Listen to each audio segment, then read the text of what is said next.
창세기 46장 1절부터 4절까지 말씀 천천히 같이 읽으시겠습니다. 시작.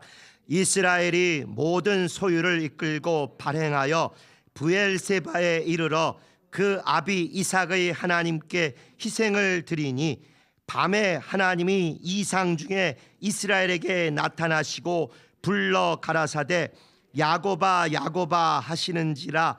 야곱이 가로되 내가 여기 있나이다 하매 하나님이 가라사대 나는 하나님이라 네 아비의 하나님이니 애굽으로 내려가기를 두려워 말라.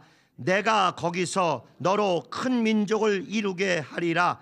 내가 너와 함께 애굽으로 내려가겠고 정녕 너를 인도하여 다시 올라올 것이며 요셉이 그 손으로 내 눈을 감기리라 하셨더라. 아멘. 나온 내용은 어렵지 않으시죠? 이제 요셉의 초청을 받아서 야곱과 그 일가 친척들이 내려가는데, 그래도 또 야곱이 믿음이 있다 보니까 하나님께 희생 제사를 드렸는데 밤에 이렇게 환상 중에 하나님이 나타나셔가지고 야곱아 두려워 말고 애굽으로 내려가라. 내가 거기서 큰 민족을 이루고 다시 곳에 돌아오게 할 것이고, 네가 그렇게 생이별한 줄 알고 죽은 줄 알던 요셉이 네 눈을 감기고 너를 잘 장래 모시고 그 다음에 여기 다 같이 오게 될 것이다. 이제 이런 약속을 주신 다음에 출발하는 그런 이야기입니다. 이제 본격적으로 그동안은 그 이산 가족의 슬픔으로 가득 찼다가 누가 이 사람을 모르시나요? 그 곡이 이제 딱 울려 퍼지는 가운데 만나러 가기 시작합니다. 참, 그때 그 장면을 본 세대와 보지 않은 세대는 진짜 나라 사랑, 국가에 대한 고마움, 그리움, 이게 하늘과 땅 차이일 것 같아요. 그걸 안 봤으면 뭐라도 봐야 돼요. 국제시장이라도 영화를 봤어야 이게 딱 되는 건데 말씀입니다. 자, 그래서 오늘 제목은 입애굽과 격애굽, 같이와 따로. 이게 참 우리 또 처음 듣는 단어예요. 입애굽과 격애굽. 우린 출애굽은 알아요. 출애굽만 알아요. 딴 교회들이 이런 것도 다 아는데 우리만 몰라요. 우리의 강단이 몰랐기 때문에. 이거 다 신학 용어입니다. 중요한 신앙과 성경의 개념이에요. 그래서 입애굽, 애굽에 들어가는 거. 격애굽, 애굽과 격리, 이격, 떨어져 있는 거. 그런 얘기입니다. 그래서 애굽에 들어가서 가치도 있지만 애굽 안에서 떨어져서 격리되어 있어서 따로. 그래서 입애굽과 격애굽, 가치와 따로. 둘 중에 뭐가 신앙이라는 얘기일까요? 둘 다. 그거를 우리가 그동안 얼마나 편향되게 한쪽 편으로만 받는가를 자세히 한번 나누시도록 하겠습니다. 개요는 아주 쉽습니다. 야곱이 하나님께 제사를 드렸고 하나님이 야곱에게 입애굽을 명하심, 애굽으로 들어가라 하고 명하십니다. 그 다음에 우리가 읽은 다음부터는 야곱의 일행이 바로가 보낸 수레를 타고 애굽으로 내려감. 요새나 옛날이나 귀한 사람 모시고 올 때는 삐까뻔쩍한 리무진을 보내는 게 풍습인 모양입니다. 옛날엔 수레고 오늘날은 고급 삐까뻔쩍한 시꺼먼 차죠. 3번, 야곱의 일행 66명이 애굽에 가나안으로부터 갔고 애굽에서 가족을 이뤘던 요셉과 와이프와 두 아들에서 4명 합쳐서 몇 명이요? 70명의 가족이 시작이 되었다. 4번, 야곱이 고센 땅에서, 애굽 여러 지역이 있는데 압구정동에 살 것이냐 신길동에 살 것이냐 중에서 압구정동 안 된다. 거기 타락한다. 신길동이 강남이면서 소박하고 순박하다. 옛날에 영등포가 다 강남이었던 거 아시죠? 그때 강남, 강서, 송파, 강동이 어디 있어요? 다 영등포지. 근데 이거 빼주고 뼈 빼고 살 빼고 다 떼어주고 여기만 남은 거 아닙니까? 여기서 또 강서 떼주고. 그런데 이제 우리가 그래도 고센 땅 같은 영등포로 왔더니 은혜 받고 이렇게 충만한 성락교회 된 거 아니겠습니까? 그래서 고센 땅에서 살면서 요셉과 울며 해우하고 같이 만났다. 5번, 요셉이 형제들에게 왜 고센 땅이 좋은 줄 아십니까? 목축을 위해서 고센 땅에 머물러야 된다고 바로가 어디 원하냐 거기 주마 할 때 꼭 여기라고 얘기하고 목축을 위해서 여기 필요하다고 얘기를 해야 됩니다 하고 미리 모범 답안을 준비시켰습니다. 그래서 나중에 이대로 이루어졌죠. 자, 이제 출발을 하는데 마치 딱 우리처럼 새해 시작할 때와 똑같습니다. 새해 시작하는데 야곱도 출발하면서 제사를 드려요. 야, 신난다, 빨리 가자, 이게 아니라 어쨌건 내 인생의 중요한 새 고비가 시작되니 제사 드리고 하나님의 응답과 인도하심을 받고 결제를 받고 그리고 시작하자 이렇게 범사에 시작했어요. 여러분 지난주도 그렇고 이번 주도 그렇고 혹시 신앙 토크 제목이 뭔지 기억하시나요? 기독교인이 세상을 어떻게 살아갈 것인가 3번에 걸쳐서 진짜 우리가 신앙으로 세상을 이기자 총론은 맞아요. 표는 맞아요. 구체적으로 어떻게 사는 것이 신앙을 이기는 거고 어떤 마음을 갖는 것이 합당한가를 지난주와 이번 주와 다음 주에 걸쳐서 이게 사실은 굉장히 중요한 신학적 개념인데 신학이라고 그러면 여러분이 접수해야 하네요. 안 하시죠. 그러니까 가볍게 우리 입맛에 맞는 문체로 한 신앙 토크로 꼭 접수하시면 됩니다. 이거 특강 듣는 거랑 똑같은 수준의 내용이십니다. 꼭 기억하시면 좋겠어요. 그런데 이때 나타나시는 하나님이 뭐라고 나타나시냐면 나는 아브라함의 하나님, 이삭의 하나님이다 이렇게 나타나시면 좋은데 나는 네 아비 이삭의 하나님이다. 응? 그 아비 이삭의 하나님께 희생을 드렸고 나는 내 아비 이삭의 하나님이다. 하나님이 이렇게 얘기하셔요. 우리는 하나님 맞지 이렇게 생각하는데 우리는 항상 그냥 있는 그대로 좋게만 하지만 하나님 뒤끝 있으신 분입니다. 우리를 제대로 훈련시키시고 제대로 변화시키시기 위해서 끝까지 뒤끝을 포기 안 하셔요. 야곱이 축복을 얻어낼 때 대놓고 하나님 걸고 거짓말한 거 기억하시나요? 엄마하고 우리에 있는 양을 잡아다 염소를 잡아다가 요리했는데 그렇게 얘기 안 하고 뭐라고 얘기했죠? 아버지의 하나님 여호와께서 순적히 만나게 해주셔서 빨리 잡아가지고 이렇게 배달이 빨리 왔습니다. 그렇게 얘기했잖아요. 그래서 그 이후로 하나님이 기회 될 때마다 야곱에게 나타나실 때마다 그냥 막연히 내 조상의 하나님 또는 아브라함과 이삭의 하나님 이렇게 나타나시고 콕 집어서 누구의 하나님이라고 나타나셨다고요?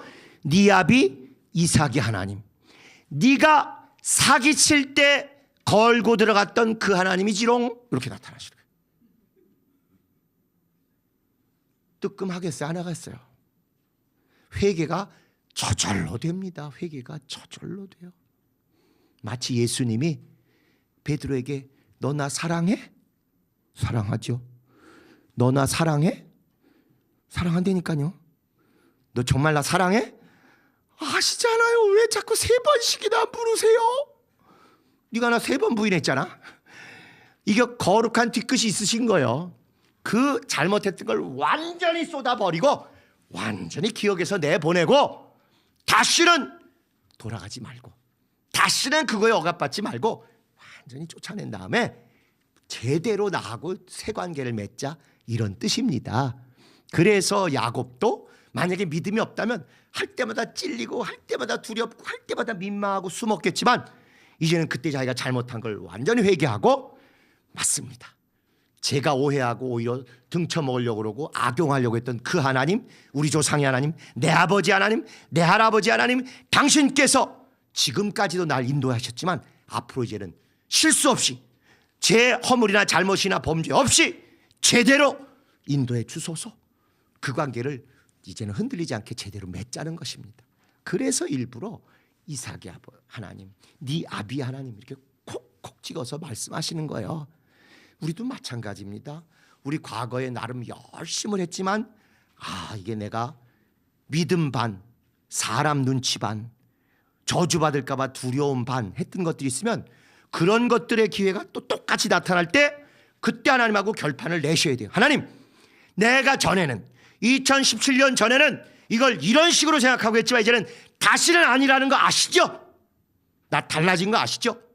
나 이제 하나님과 새로운 관계로 이거 제대로 하는 사람입니다. 제대로 하고 있죠? 이렇게 당당하게 하셔가지고 응답과 축복과 함께하는 체험들이 더 세고 어른답게 성숙하셔야 됩니다.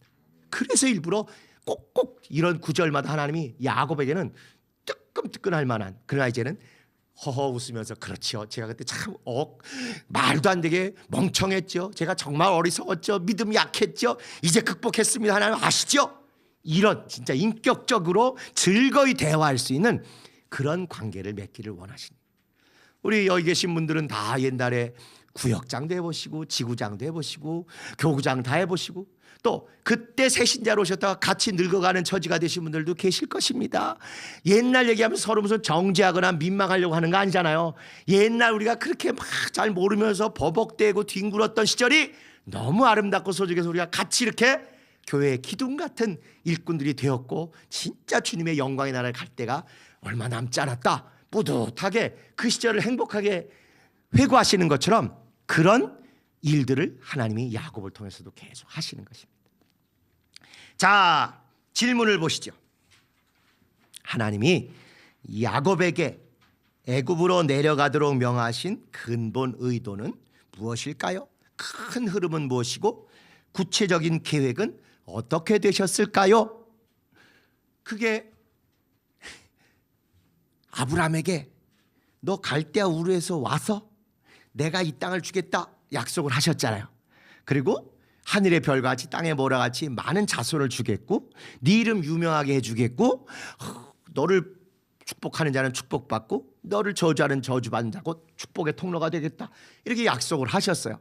그러려면 백성이 많아야 되고 그 다음에 이 땅을 차지해야 되는데 도저히 현재 아브라함 그것만 가지고 안 되니까 얘들을 인큐베이터처럼 잘 넣어서 잘 자라고 많이 늘어나고 그러면서 오염 안 되게 깨끗하게 신앙으로 잘 키울 때가 필요하죠. 그 인큐베이터가 바로 애굽입니다. 애굽. 그 당시 세계 최고의 강대국이라 그 안에 들어가 있으면 아무도 못 건드려요. 어찌 보면 우리나라가 그래도 이 험악한 세상에서 살아남는 게 누구의 우산 밑에 있는 덕분인 거죠? 어쩔 수 없이 우리가 미국 우산 밑에 있어야 돼요. 있으니까 또 이렇게 살아가고 있는 것이고, 그러나 여기서 우리가 줏대 없이 거기만 이렇게 기대면 우리도 별 볼 일 없는 나라입니다. 미국의 우산 아래에 있는 나라가 우리나라만은 아니죠. 필리핀 같은 나라도 있지만 나이 드신 분들 아실 거예요. 70년대 누가 더 잘 살았대요? 필리핀이 우리보다 훨씬 더 잘 살았다지 않습니까? 그냥 우산 밑에 안주하니까. 그냥 우리는 우산 밑에 불가피하게 있지만 절대 머물지 않고 열심히 노력하고 우리 스스로 행할 바를 잘 행하려고 노력을 하니까 그 와중에도 또 잘 갈 길을 가지 않습니까? 마찬가지 이치예요. 이스라엘이 애굽이라는 최고 강대국의 우산 밑에 들어갔어요. 애굽 땅에 들어가야 보호를 받고 생육하고 번성할 수 있어요. 근데 거기서 역시 또 거기에 우상 숭배에 쩔면 타락하고 순결하지 못하니까 고센 땅이라는 다른 데서 묘하게 따로 살게 하면서 순수성은 지키도록 우산 밑에 있지만 자기네들 자존심과 줏대와 신앙과 문화는 지키도록 그렇게 하는 게 이제 하나님의 뜻입니다. 그렇기 때문에 내려갔다가 회복되고 그 다음에 다시 땅을 차지할 기회를 기다리시는 거예요. 근데 언제까지 기다리시느냐? 얘네들도 충만한 수가 늘어나야 되지만요, 가나안 땅도 이거 다 싹 쓸어버릴 정도로 죄악이 관영할 때를 기다리시는 거예요. 공의로우신 하나님이 만약에 오직 이스라엘만 위해서 가나안 땅에 있는 사람들은 우상 숭배도 별로 안 하고 나름 착하고 성실하게 사는데 그냥 얘네들 인구 많이 늘어났다고 야 비켜 내가 얘네들한테 줄라 그래 다 싹 쓸어버리고 얘네들 싹 올리면 억울해요 안 억울해요? 억울하죠. 그런 하나님한테 누가 공의 하나님 공평하신 하나님 얘기하기가 쉽지 않죠. 그래서 얘네들은 얘네들대로 인큐베이터 같은 그 애굽 땅에 들어가서 생육하고 번성하고 보호받게 기간을 확보해 주시고 또 그 기간을 어느 때에 잘 맞추실 것인가 때가 찰 때가 언제인가 가나안 땅에 도저히 눈뜨고 못 볼 정도로 우상 숭배와 탐욕과 불의와 폭행이 넘치게 진짜 싹 쓸어버릴 만하게 죄악이 관영할 때까지 기다리셨다가 이 조건은 이 조건대로 완성이 되고 이 조건들은 이 조건대로 완성이 되니까 바로가 미워하게 해서 오늘 11시 예배 들으신 대로 미워하게 해서 살겠다고 어쩔 수 없이 도망가다가 때가 되어서 여기 가니 여기가 마침 권력이 시원치 않은 거예요. 여기가 막강하고 쌈잘하면 오합지졸들이 못 이길 텐데 마침 여기 세력이 별 볼 일 없을 때 이들이 쫙 치고 들어가 가지고 결국은 가나안 땅을 차지할 수 있게 됐다 하는 것입니다. 그래서 이렇게 이들이 애굽 땅에 들어간 게 아브라함 때부터 약속하신 가나안 땅 약속의 땅을 주시기 위해서 차곡차곡 조건과 시간을 맞춰 가시는 중이고 아주 구체적으로 이제 나올 때가 필요하니 들어가야 나오는 것이라 이제 들어가는 입애굽을 명령하신 거죠. 출애굽을 위한 전제로 입애굽을 명령하신 것입니다. 두 번째, 자 이제 7년 기근 중에 2년 기근이 지나고 또 5년이 더 남았다고 해서 기근을 피하여 이렇게 타국으로 간 성경의 주인공들이 이들만이 아닌데 평가가 정반대예요. 지금 야곱은 오만한 축복받아가지고 하나님 인도받아서 너 가라 막 이렇게 하잖아요. 근데 우리 애굽게 맨날 얘기하는 사람 중에 룻 얘기 있지 않습니까? 룻. 정확히는 그 시아버지 되시는 엘리멜렉님과 시어머니 되시는 나오미 두 사람과 아들 둘이 베들레헴 땅에 기근이 들었다고 저 모압 지방으로 곡식 찾아 이민 갔어요. 그거 잘한 거래요? 못한 거래요? 설교 한 번도 안 들어보셨어요? 여기저기서? 성락교회 강단에서 얘기할 때마다 요즘도 다 그거 잘못했다고 얘기합니다. 특히나 베들레헴이 무슨 뜻이라고요? 떡집, 영어로 베이커리, 빵집이요. 우리니까 떡이지. 빵집에 살아서 어떻게 하든지 거기가 복을 받아 그 빵이 떡이 넘쳐야 되는데 거기가 기근이 들었으면 이건 복이 아니라 저주를 받은 거죠. 그러면 거기 멈춰가지고 믿음을 가지고 빵 나와라 뚝딱 빵 나와라 뚝딱 뭐 이렇게 하든지 했었어야 되는데 그 약속을 못 기다리고 가서 모압 땅에 갔더니 거기서 아들 둘 잃고 남편 죽고 아들 둘 잃고 결국 시어머니 나오미와 며느리 둘 삼과부집이 됐더라. 저주 세게 받았더라. 이런 설교 들어보셨어요? 안 들어보셨어요? 아유, 수도 없이 들으셨어요. 최근만 들어도 한 서너 번 하시더라고. 그건 틀리는 건 아니에요. 그럼 왜? 아니 왜 남자들이 애굽 가는 거는 잘했다 그러고 여자들이 모압 가는 거는 잘못했다고 이거 성차별 하시나요? 우리는 그냥 별 생각 없이 성경에 이렇게 있고 설교자가 저렇게 얘기하니까 저건가 보다 하는데 의문을 가지셔야 돼요. 이게 내 문제면 어떠실 거예요? 내 문제면. 아니 전에 내가 분식집을 하기로 하고 목사님 모셔서 개업 예배도 드렸어. 잘 될 줄 알았는데 폭삭했어요. 그래가지고 안 되겠다. 내가 다른 거라도 해야겠다. 그래서 요양보호사라도 해가지고 이렇게 해서 일단 더 이상 손해 간다 이렇게 하고 이렇게 해야 되겠다. 이러면 이거 개업 예배 드리고 축복받고 한 거 때려치고 요양보호사로 가면 이거 잘한 거예요? 못한 거예요? 분위기상 예전 같으면 못한 거라 그래야 되는데 분위기상 이거 못한 거라 하기는 좀 거시기 하죠. 반면에 그냥 계엄 예배 드리고 이렇게 했는데 잘 안 돼가지고 업종 변경하려고 했더니 목사님이 아니 내가 가서 예배 드렸는데 끝까지 믿음을 시인하고 인정해야지 왜 이거를 그만두시려고 하냐고 안 된다고 이거 하시라고 하는데 그래 도저히 내가 이거 적성이 안 맞고 그래서 나는 요구하겠다고 업종을 바꿨어요. 분식집에서 이제 풀빵 장사로 바꿨어. 붕어빵 장사로 바꿨어요. 근데 대박이 났어요. 요건 계엄 예배 안 드리고 했어요. 붕어빵집 하면서 계엄 예배 하자고 하시는 분은 잘 안 계시더라고 솔직히. 자 그러면 이게 믿음이에요 아니에요? 이게 참 아리까리하지 않습니까? 과거에 우리는 뭐든지 도식화해가지고 내가 아는 요 패턴을 어긋나면 무조건 뭐라고 정죄해요? 믿음 아니다. 내가 아는 요 패턴대로만 가야만 믿음이다. 이렇게만 했다 이거요. 그런데 실제로 하나님의 역사가 그렇게 단순하지 않을 뿐만 아니라 각 사람의 여건에 맞춰서 정말 오묘하고 신묘막측할 때가 많습니다. 아예 적나라하게 이렇게 성경의 두 주인공을 비교를 해보자 하는 거죠. 그 다윗의 증조할머니가 된 이 루세 집안은 그 복받은 땅인 베들레헴 다윗이 와야 될 그 땅에 있지 않고 거기서 기근 피해서 모압에 왔다가 폭삭 망해가지고 결국 돌아갔다가 거기서 다윗의 가문을 얻게 됐어요. 나중 잘 됐죠.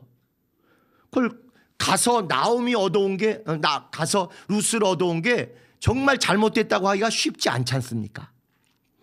반면에 야곱은 기근 피해도 야 임마 하나님 약속의 땅이 여기고 조상 때부터 돈 주고 직접 사서 막벨라 굴 조상의 묘까지 있는데 어딜 가 뼈를 여기다 묻어야지. 이게 더 믿음 아닌가요? 그런데 굶어 죽겠다고 하니까 가라고 걱정 말고 가면 잘 될 것이고 거기서 네 아들 만나고 네 아들이 네 눈을 감겨서 잘 돌아오게 해줄 거라고 이렇게 한다 이거예요. 이건 남녀 차이도 아니고 믿음이 누구는 옳고 누구는 그르고 이게 아니라 핵심은 뭐냐? 입애굽이냐 나중에 출애굽이냐 이게 중요한 게 아니라 하나님과 함께 했느냐, 하나님이 동행했느냐 안 했느냐 그것입니다. 하나님의 지시, 인도, 결제 이걸 받았으면 굶주리더라도 거기 머물러 있는 게 믿음이었던 것이고 하나님의 체크, 하나님의 오케이, 하나님의 결제가 있었으면 가라시는 대로 가는 게 그게 믿음이었던 거예요. 근데 우리는 내가 체험한 한 가지만 정답이라고 생각하는 아집에 사로잡히면 그러면 이것에 어긋난 사람을 하나님이 또 저 사람은 저 사람에 맞게 역사하셨다 이렇게 넉넉하고 하나님의 마음으로 보기보다 정죄하거나 마음에 안 들거나 뭔가 좀 피식피식하고 이런 좋지 않은 모습을 보일 때가 있다 하는 것이죠. 핵심은 함께냐 임마누엘 동행이냐 그것이냐 아니냐가 중요하지 분식집이 주님 뜻이냐 붕어빵이 주님 뜻이냐가 아니다 하는 것입니다. 가게를 차리는 게 주님 뜻이냐 월급쟁이로 사는 게 주님 뜻이냐가 전혀 아니라는 것이죠. 오히려 사업을 해서 잘 되긴 하는데 너무 내가 여기 시간을 뺏기고 진짜 교회 일을 봉사할 일이 없다. 이걸 내가 수입을 좀 줄이더라도 내가 집사답게 안수집사답게 교회 일을 좀 해야 되겠다 해서 사업을 좀 다른 사람에게 남기고 자기는 최소한의 월급만 받고 규칙적으로 일하면서 교회 와서 새벽 기도하고 또 저녁마다 와서 성경 배우고 이런 것이라면 훨씬 더 주님 뜻에 합당한 그런 신앙에 성공한 거라고 얼마인지 박수 쳐주고 칭찬할 만한 그런 모습 아니겠습니까? 그래서 그런 관계를 성경에 우리가 아는 단순한 케이스만 있는 게 아니라 거의 모든 경우에 정반대되는 케이스가 있으니 잘 비교해보고 함부로 정죄하지 말자. 요 사람은 요래서 하나님께 복과 인정을 받았고 요 사람은 요래서 믿음에서 어긋났구나를 좀 제대로 우리가 잘 분별했으면 좋겠습니다. 그래야 여러분 앞에 오시는 분들을 다양하게 합당하게 잘 여러분이 케어해 드릴 수 있게 되는 것이죠. 3번 보시겠습니다. 어머니별로 구분된 가족관계가 갖는 영적 의미는 이제 그 다음에 우리가 읽지 않은 데 보면 그 66명 그리고 4명 77명을 어머니별로 누구에게서는 누구가 나오고 거기 아들은 누구 이렇게 엄마별로 족보를 다 썼어요. 그래서 이렇게 어머니별로 구분된 가족관계가 갖는 영적 의미는 무엇인가? 이게 교회 생활과의 관계는 무엇인가? 실제로 나중에 북왕국 남왕국 나눠지거나 이스라엘 역사에서 지파별로 알력이 벌어지고 이런 일들이 있을 때는 대체로 다 엄마 목의 혈통 중심으로 편이 갈라집니다. 왜 요셉을 이렇게 미워했다고요?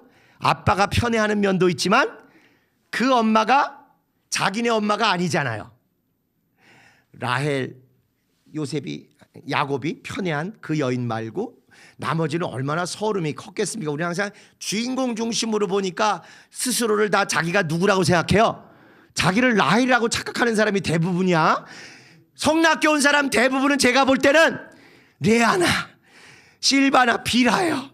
집안에서 재미 못 보셨더라고. 대체로 그 서름과 애통함을 주 안에서 큰 위로와 축복을 받은 분이 의외로 많이 계시더라고요. 저는 아니에요. 어쨌건 다 우리가 라헬이 아니잖아요. 주인공이 아닌데 은연중에 우리 모든 걸 주인공 중심으로 보는 경향이 있지 않습니까? 그런데 이들은 당사자 입장에서는 서름이 얼마나 많았겠어요. 아빠가 대놓고 라헬에서 나온 아들들은 눈에 띄게 챙겨주고 내가 장남인데도 나는 레아에게서 나왔다고 또 비라 실바에서 나겠다고 천대하고 돈을 줘도 세뱃돈 줘도 뭘 줘도 다 차별하면 그 평생 서름이 열등감 또는 꿍하는 마음이 있지 않겠어요. 그러니까 그런 애들은 뭐가 있을 때 휘어잡으려고 그러고 뺏으려고 그러고 뒤통수 치려는 마음이 그 사람 탓만 할 일이 아니겠더라고요. 결국은 부모가 잘못한 면이 많은 것 같아요. 제가 애가 넷인데 저는 이 셋째 아이하고 살면서 참 많은 걸 배우는데 얘 유명한 에피소드 중에 하나가 얘가 밥 먹는 게 느려요. 그러니 애 넷이 있는데 속도전에서 게임이 안 되는 거 아니겠습니까? 특히 이제 애들 술에서 제일 맛있는 게 무슨 햄 이런 거잖아요. 아 얘가 이게 게임이 안 되니까 어느 날 보는데 다네 다 밥 먹고 왔는데 오물오물 먹고 있어. 그거 보니까 밥 덮은 데 이렇게 했더니 햄을 거기다 숨겨놨더라고. 어느새 애들은 정신없이 집에 갖다 넣는 순간에 그걸 잘 갖다가 밥 속에 넣어놓고 자기는 도저히 속도로는 안 되니까 덮어놓고 애들 먹고 난 다음에 그 다음에 조금씩 뜯어 먹더라고요. 아, 나름 이게 생존 방식이 다 있는 거구나. 그러니 열둘들은 각각 자기들의 생존 방식이 얼마나 별 희한한 방법이 있었겠습니까? 그렇기 때문에 이렇게 엄마별로 편가르고 야 이번에 사탕은 5개래. 12명이 우리 어떻게 먹어야 돼? 이거 우리 단체전으로 하자. 단체전으로. 우린 넷이고 쟤넨 둘이니까 우리가 힘으로 밀어붙여서 일단 팀별로 가져가는 걸로 하자. 그리고 우리가 가져와서 먹자. 별 생각 다 하는 것입니다. 이제 이게 이스라엘은 형제 간의 갈등으로 지파 간의 갈등으로 나중에 이렇게 나타나긴 했어요. 그래서 영적인 흐름도 실제로 조금씩 달라졌습니다. 근데 이게 은연중에 교회 생활에도 이제 이게 나타나는 거예요. 나는 다 우리 성락교회가 먼저단데 그거보다 때로 우리는 뭐가 먼저 나는 신풍교인이다. 나는 1등 신길교인이다. 나는 영등포다. 아주 이게 때로는 목숨을 걸고 지켜야 될 진리처럼 활동할 때가 참 많아요. 요새는 그래도 우리가 개혁할 때는 좀 개혁하고 나서 좀 덜해졌는데 우리 수련회 때 체육대회 없어진 거 아시죠? 왜 없어졌는지 아시나요? 쌈나더라고. 수련회 때 체육대회 보면 지혜배당별로 쌈나고요. 특히 제일 처참했던 게 뭐냐? 목사들이 시험 들게 하더라고요. 목사들은 그래도 내 교회 너네 교회 생각 없이 공평하게 판정을 한다고 했는데 집사님들이 그 꼴을 안 봐주셔. 저 목사님 우리 서대문 교회 불리하게 했어. 우리 교회 오기만 해봐. 뒤끝 쩔어요. 그래가지고 목사님들을 미워하더라고. 시험 드는데 대책이 안 서서 야 이거 목사들 심판 보면 안 되겠다 뺐어요. 그러면 이제 장로님들이 들어가시면 되는 줄 알았는데 장로님들도 정이 많으시니까 어디를 밀어주시더라고요.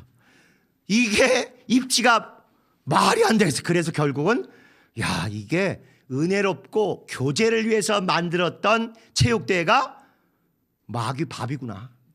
시험들은 아주 이게 도가니구나. 그래가지고 수련회 때 체육대회를 없앴습니다. 우리 교인들의 승부 분석이 너무 대단해가지고 양보가 안 되는 거예요. 축구, 족구, 줄다리기 양보가 안 돼요. 이게 다 뭐냐? 좁게 내 편, 네 편이 일단 딱 이렇게 입력이 되고 나면 내가 레아의 자식인지 라헬의 자식인지 비라의 자식인지 실바의 자식인지 계보를 쫓아 화합이 잘 안 되더라고요. 사실은 그건 어떤 면에서 편의상 있는 건데도 불구하고 그렇게 나누었던 소예배당, 지예배당별로 화목이 이게 잘 안 되네. 참 우리가 막 부흥하고 번창할 때 나누기는 쉽지만 뭔가 더 좀 우리가 알차게 모여서 확샤확샤하고 즐겁게 살려면 조금 인근 교회들끼리는 사이좋게 지내고 마치 1목장, 2목장, 3목장 수준으로 신풍교회 1목장, 신길교회 2목장, 영등포교회 3목장 뭐 이런 식으로 해도 충분히 될 터인데도 그게 이게 쉽지 않으신 것 같아. 가능하면 이런 것들은 좋은 쪽으로 모계별 특성들을 살리시면 좋겠습니다. 뭐냐? 진짜 호랭이 밑에서는 호랭이 나오고 늑대 밑에서는 늑대 나오는 것처럼 전도 잘하는 어머니, 전도 잘하는 구역장, 전도 잘하는 목장들에서는 계속 전도가 나오더라고요. 모이면 딴 건 다 해도 먹기는 풍성히 먹는다. 아주 이 베들레헴, 만나 이런 예배당은 또 먹는 거에는 절대 양보가 없는데 이 좋은 점을 계속 좀 살려가면 좋겠어요. 또 딴 건 몰라도 헌신하는 건 아주 즐거이 기쁘게 야 주님께 돈 드릴 수 있다는 게 이게 얼마나 좋으냐. 이렇게 헌신을 막 장려하고 아주 그냥 선임 목양사부터 즐거이 하는 이런 전통이 배 있고 그런 분위기가 쫙 깔려있는 교회들은 긴 말 안 해도 물질 문제에 관해서는 아주 홀가분하고 가볍게 하는 전통들이 있으시더라고요. 또 단풍 때가 오면 교회는 안 가도 단풍은 꼭 보러 가는 소교회가 있어요. 시옷자 들어가는 교회인데 이거 좋다고 해야 되나 나쁘게 해야 되나를 제가 판단은 잘 안 서지만 그런 정도로 어쨌건 우리는 어떤 일가 친척보다도 소중한 관계고 우리가 예수 믿고 성락교회 다니면서 놀러 다니거나 친척들 경조사는 못했어도 우리끼리는 정말 가족처럼 챙겨줘야 된다. 이 사명감이 그 선임 목양사들 고참들 안에 쫙 있다 보니까 그런 전통은 끝까지 지켜가려고 하시더라고요. 결국 그 어머니별로 집안이 모이면 우리 집은 이 음식 먹고 우리 집은 이 놀이하고 우리 집은 이 얘기하고 하는 그런 가풍이 있고 어머니별로 아주 좋은 것들을 우리에게 따뜻하게 풍성하게 해주시는 것처럼 지예배당들 또 소교회들 또는 목장들도 이렇게 배타적으로 남하고 따로 하고 우리끼리만 이런 의미의 어머니별이 아니라 우리의 장점 우리가 소중히 여기는 거 우리가 잘하는 거 이걸 좀 지키기 위해서 어머니별로 특색이 많아지면 정말 다양한 가운데 풍요로운 그런 개혁 공동체가 되지 않을까 그런 생각이 듭니다. 구약의 이스라엘의 야곱의 12가족 12지파들 보면서 그런 아쉬움이 우리는 절대로 넘어서고 극복됐으면 참 좋겠습니다. 자, 4번 요셉의 아내는 아스낫이에요. 애굽 제사장의 딸입니다. 영적으로 좋은 여자예요? 나쁜 여자예요? 얼핏 볼 때에는 좋지 않잖아요. 아니 여러분 선 봤는데 어디 주지 스님의 따님이다. 그래서 대처 스님도 계시니까 따님이다. 어떻게 오케이 노케이 재산이 500억인데 애가 거의 미스코리아 수준인데 교회 오겠다는데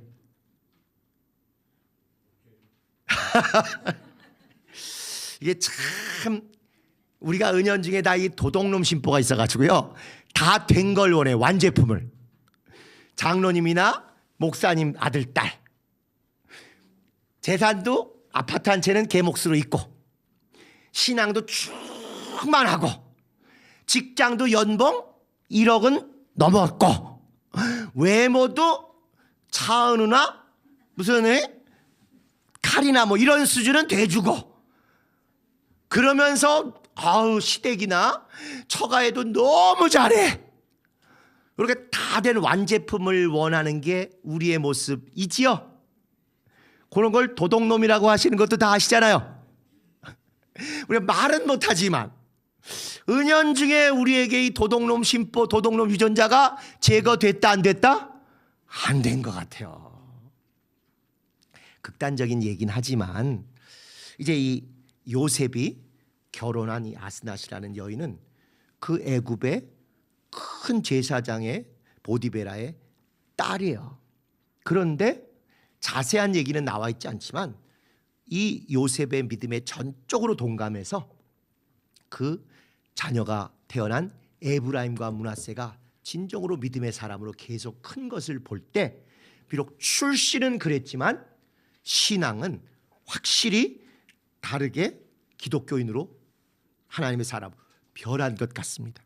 여러분, 창세기 내내 아이러니컬하게 나온 많은 사건이 전부 뭐냐면 소위 믿음의 가문이라는 아브라함 가문의 주인공들이 누구에게 계속 혼났죠? 이방 불신자들에게 혼난 얘기가 계속 이어져요. 말은 나 교인이야, 나 기독교인이야, 교회 다녀 하는데 하는 행태는 진실하고 성실하게 사는 불신자보다 못한 일들이 곳곳에서 보고돼서 우리가 안타깝고 안쓰럽고 창피하고 이럴 때들이 있었죠. 그래서 할 수만 있으면 우리가 믿음의 가문에서 배우자, 자녀들의 배우자를 얻는 게 좋긴 하겠지만 정말 그가 결혼하기 전에 진실함과 성실함이 있고 그 믿는 배우자를 쫓아 성락교에 와서 성령 받고 침례받기까지 했으면 비록 그 가문이 우리가 원하는 수준의 100점짜리 아니더라도 그가 하나님이 붙여주신 사람임을 믿고 결혼하는 것에 대해서도 진지하게 생각해 보셔야 됩니다. 하나님이 능력이 모자라셔서 믿는 가문끼리 이렇게 하게를 안 하시는 게 아니에요. 아무리 세상에 속해 있어서도 진실하고 정직한 이 두 가지, 진실하고 성실한, 열심히 일해야 돼. 부지런하고 책임감이 있어야지. 가족도 먹여 살리지 않으려는 사람은 그건 정말 구제불능 아니겠습니까? 그런 성실함이 인간적으로 있어야 되고, 악하면 안 돼요. 수단 방법 안 가리고 남 등치고 욕하고 이간하고 하지 않고 진실해. 무슨 성인군자 같이 진실한 거 말고 그 사람 괜찮아. 이런 두 가지인데 이 사람이 결혼하기 전에 믿음 있는 우리의 자녀들, 우리의 손자 손녀들과 연결돼서 교회에 오고 성령 받고 침례까지 받았다. 그러면 하나님이 붙여주신 사람일 가능성이 굉장히 큽니다. 그러면 정말 내가 새신자 하나 최고의 작품 키운다는 마음으로 기도하며 그 사람을 하나님이 짝져준 사람으로 잘 맺는 거, 하나님의 능력에 조금도 걸리적거리지 않는 것이에요. 다 된 거, 거저먹는 거, 우리 복받았다 자랑하고 싶은 거, 이것만이 능사가 아닙니다. 그래서 성락교회는 우리가 믿는 가정에서 2대 3대 믿고 변화된 분들도 계시지만 제일 많은 분들이 다 뭐요? 당대 예수 믿은 자가 그래서 많고, 오히려 당대 예수 믿고 더 화끈하게, 더 결사적으로, 더 주님 앞에 인생을 걸고 승부를 던진 사람이 워낙 많았던 것입니다. 하나님은 그걸 자랑스러워 하셔요. 전혀 하나님과 무관했던 마귀 나라에 있던 사람이 하나님 나라에 확 돌아서 확 뒤집어져 가지고 하나님의 사람으로 바뀐 것에 대해서 영광 받으시는 분이십니다. 그런 면에서 이 요셉의 이방인 여인이었던, 이방 제사장의 딸이었던 아스낫, 그리고 그가 난 에브라임과 므낫세라는 두 아이들에 대해서, 믿음에 대해서 우리가 다시 볼 필요가 있다 하는 것이죠. 자, 그 다음에 5번입니다. 애굽에 들어간 야곱의 가족이 70명이라는 의미는, 70이라는 숫자 어떻게 좀 땡기세요 안 땡기세요? 뭔가 좀 있을 것 같죠? 그렇습니다. 대충 맞춰서 하신 게 아니라 우리 세상 속된 표현으로 아다리를 딱 맞추시는 거예요. 아다리를. 때가 참에 아까 말씀드린 대로 가나안은 가나안대로 타락해서 멸망할 때가 되고, 애굽은 애굽대로 번창해서 드디어 큰 백성이 되고, 바로는 바로대로 미워서 핍박할 때가 되고, 요 때를 잘 맞추시는 것처럼 숫자를 맞추실 때에도 정확하게 맞추시기를 창세기 10장에 노아가 홍수에서 나온 다음에 노아의 후손을 쫙 인류의 후손을 썼는데 70인을 썼어요. 70민족이 거기로부터 나왔다는 것입니다. 즉 온 인류는 노아의 70명의 후손으로부터 나왔다는 것이에요. 그리고 그걸 받아들이신 예수님께서 이제 온 천지에 예수 그리스도의 복음을 들고 나가서 새로운 하나님의 가족을 만들라고 70인을 그래서 내보내시는 거예요. 노아가 다 죽었다가 자기만 살았는데 거기서부터 70명의 후손이 70명의 민족으로, 그 창세기 10장에 그 목록이 다 나와 있는데 70명의 민족으로 인류가 나왔고, 그 인류가 예수 안에서 새로운 가족이 되도록 70인의 제자를 보내셔서 다 구원받게 하시는 것입니다. 인류 전체는 그렇고 이스라엘은, 유대인은 요 야곱, 이스라엘은 이름이 야곱으로부터 나왔잖아요. 야곱 이스라엘의 70명의 가족으로부터 시작돼서 출애굽한 다음에 다시 한번 하나님의 새로운 가족이 됐다는 뜻으로 그들의 대표인 70명의 장로들을 데리고 시내산에 올라가서 율법을 받고 하나님을 뵈며 잔치를 하고 먹었던 그런 영적 체험을 주시는 것입니다. 절대로 우연이 되는 일이 아니고 하나님이 철저히 예비하시고 준비하시고 아다리를 맞추시기 위해서 그때그때를 섬세하게 잘 인도하시는 거예요. 온 인류는 노아로부터 시작해서 70인의 후손, 70민족, 70인의 제자를 통해서 복음이 전파돼서 하나님의 가족이 됐고, 이스라엘은 야곱의 70명의 가족으로부터 시작해서 출애굽해서 시내산에서 70인의 장로를 통해서 완전한 하나님의 백성, 하나님의 가족이 되었다. 이걸 가르쳐 주시려고, 이걸 예비하시기 위해서 이렇게 일부러 몇 명 들어갔다, 누구누구 들어갔다 합하면 66 더하기 4는 70이다. 다 이렇게 빈틈없이 성경을 쓰게 하신 것이죠. 자, 6번. 애굽에는 들어가되, 즉 입애굽 같이 하되, 애굽과는 격리되도록, 즉 격애굽 따로 하신 의도는 무엇인가? 지난 시간에도 아까도 계속 말씀드린 것처럼 보호도 받고 번창도 하되 그 안에서는 또 따로 있어서 성결하고 자기들의 자긍심과 자존감을 유지하고 또 애굽으로부터 한 번의 도매로 쭉 나가기도 좋게 하고 여러 가지 하나님의 뜻을 다루기 위해서 입애굽하되 격애굽하고 함께하되 따로 하고 같이 쓰되 별도로 은혜를 받는 그런 일들을 절묘하게 하신 것입니다. 그러면 이제 이게 우리에게는 7번 이제 보시면, 그럼 우리의 일상에서 또 우리의 일터에서 우리의 사회생활에서 이와 같이 고센 땅이 갖는 신앙적 의미는 무엇인가? 이제 이게 우리가 사회생활할 때, 직장생활할 때 우리는 어찌해야 될까 하는 것입니다. 우리는 무조건 구별된다, 성별된다 이것만 강조했기 때문에 가능하면 직장생활을 하는 게 믿음이에요, 안 하는 게 믿음이에요. 과거에는 안 하고 교회만 오는 게 믿음 좋다고 오해를 했잖아요. 그러나 입애굽해서 격애굽하라는 것입니다. 당당하게 세상에 선교사로 나가서 직장생활도 하지만 거기서 구별된 삶을 보여서 선교사다움을 드러내라는 것이죠.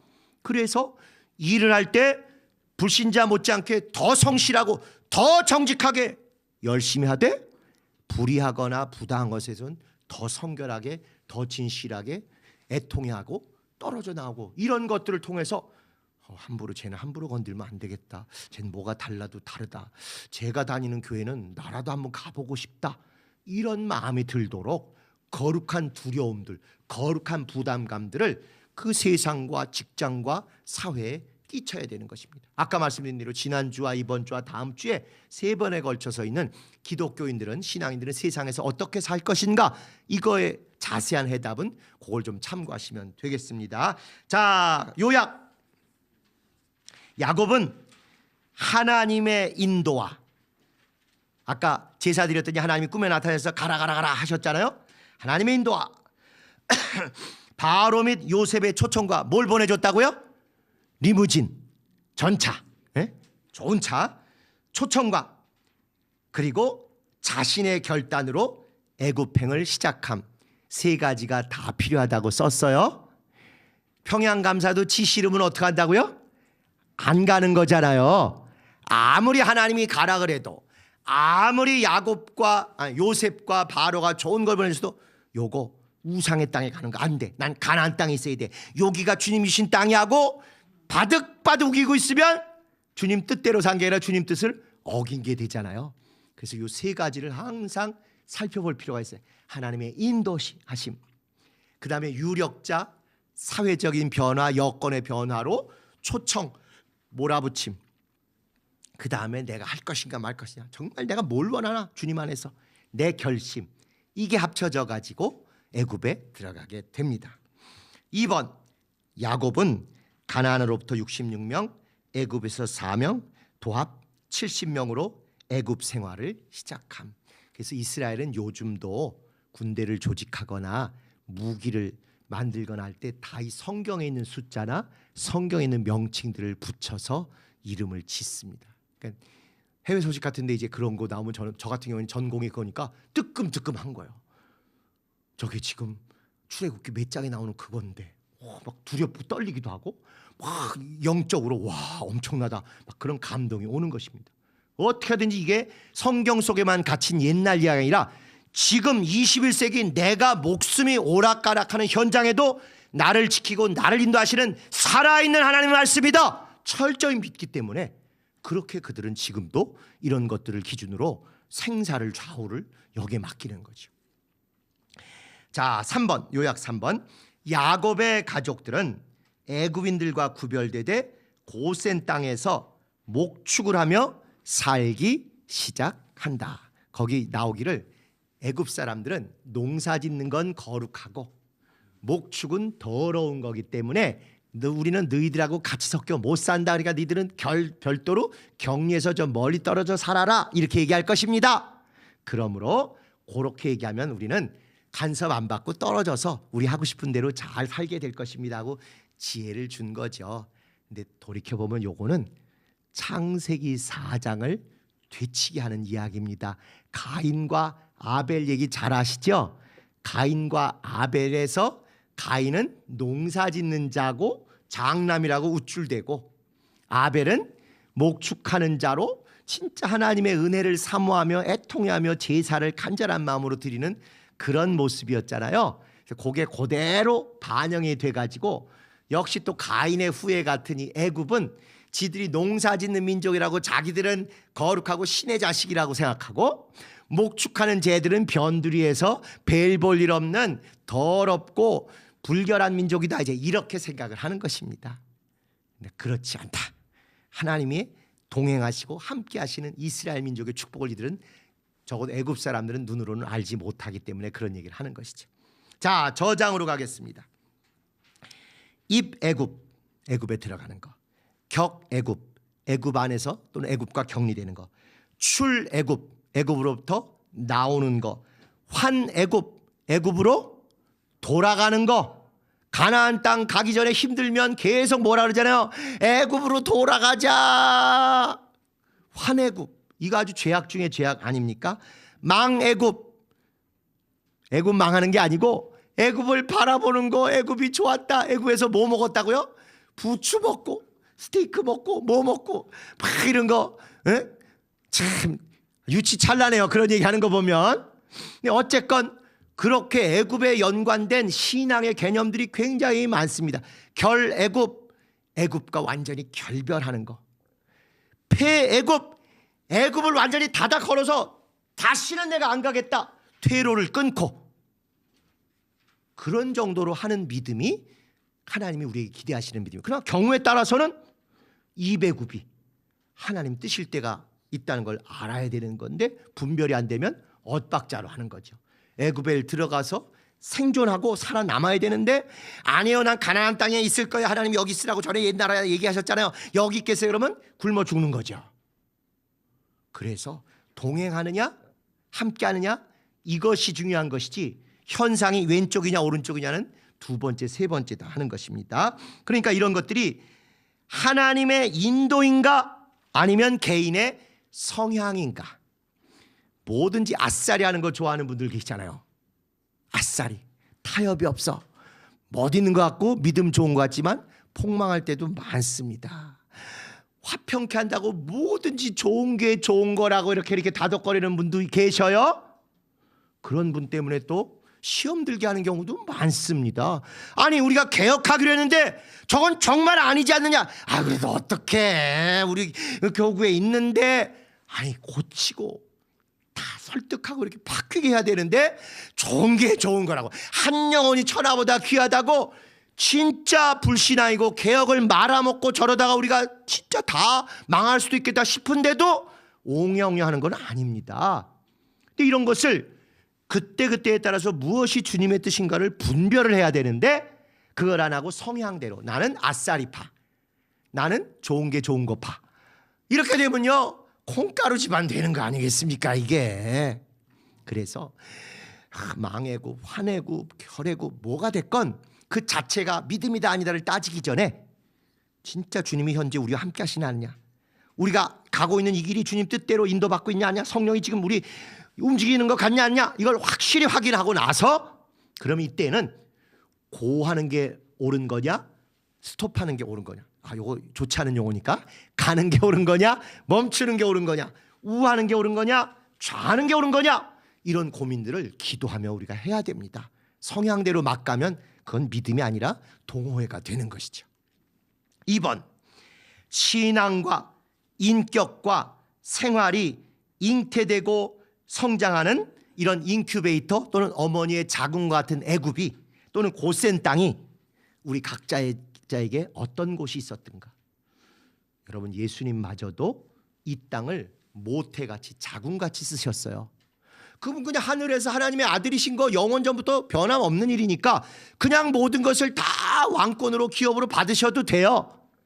그런데 이 땅에 육체로 오셔가지고 정말 씨앗처럼 말씀이 떨어져서 그 말씀이 육신이 되고 어린아이가 어른으로 성장해서 인큐베이터 안에 자궁 안에서 인큐베이터 안에서 자라나듯 심지어 신앙도 잘하고 지혜도 잘하고 사랑도 받고 육체도 잘하고 잘하시는 우리가 똑같은 과정을 거치신 다음에 고난과 모든 고통을 이기시고 만왕의 왕이 되시고 만유의 후사가 되셨잖아요. 이 땅은, 이 우주는 주님의 모태 자궁 인큐베이터 같은 곳입니다. 우리의 신앙의 원리도 똑같아요. 육체는 어머니 뱃속에서 그런 과정을 거쳤지만 성락교회를 통해서 또 개혁이라는 이 풀무불 같은 이런 고통스러운 걸 거치면서 우리가 이 고센 땅 같은 곳에서 한편으로는 격리, 한편으로는 외로움, 한편으로는 정말 문화와 윤리와 이런 거 폭넓게 보면서 성장하는 이런 과정을 겪었습니다. 여러분의 믿음이 자란 그 자궁이나 인큐베이터는 어디셨던가요? 여러분의 인격이 성장한 고센 땅 같은 또는 직장은 어디셨는지요? 여러분의 정말로 많은 그 생활이 변화된 그런 좋은 시절, 좋은 경험들은 어떤 것인지를 주님 안에서 확실히 정리해 두시는 게 여러분 믿음에 합당하다고 생각합니다.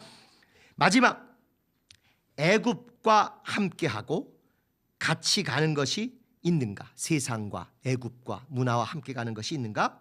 또 애굽과 구별되고 따로 가는 것이 있는가?